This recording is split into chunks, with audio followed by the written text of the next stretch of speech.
মাছটা সিদ্ধ করে নিতে হবে। কিভাবে আমি করলাম, কষায় নিছি কিন্তু ময় মশলা দিয়া। এভাবে দেখো, এই যে খাচ্ছি, খুবই মজা।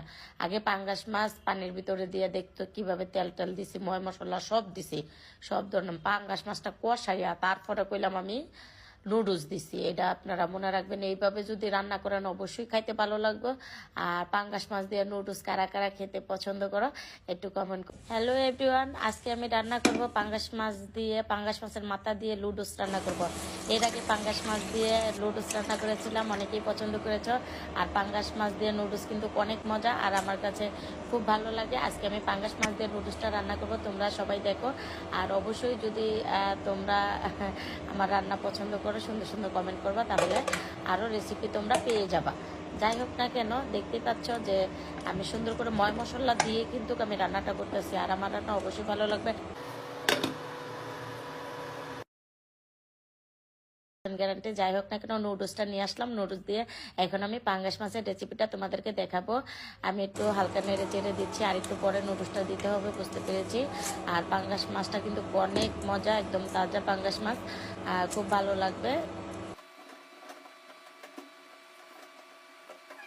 আর এই পাঙ্গাস মাছ দিয়ে নুডলস, আমার হাতের রান্নাটা কি খেতে চাইছে জানো?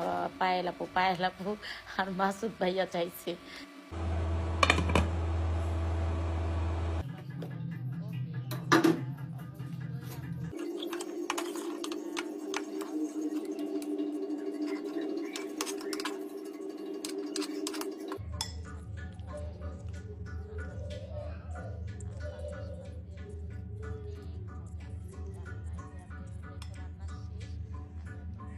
আমি নিজে খেয়ে দেখাচ্ছি, অনেক মজা, অনেক মজা। এইভাবে রান্না করলে অনেক মজা। আগে মাছটা সিদ্ধ করে নিতে হবে। কিভাবে আমি করলাম, কষায় নিছি কিন্তু ময় মশলা দিয়া।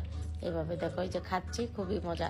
আগে পাঙ্গাস মাছ পানির ভিতরে দিয়ে দেখতো কিভাবে তেল টেল দিছি, ময় মশলা সব দিছি, সব ধরলাম। পাঙ্গাস মাছটা কষাইয়া তারপরে কইলাম আমি নুডলস দিছি। এটা আপনারা মনে রাখবেন, এইভাবে যদি রান্না করেন অবশ্যই খাইতে ভালো লাগবে।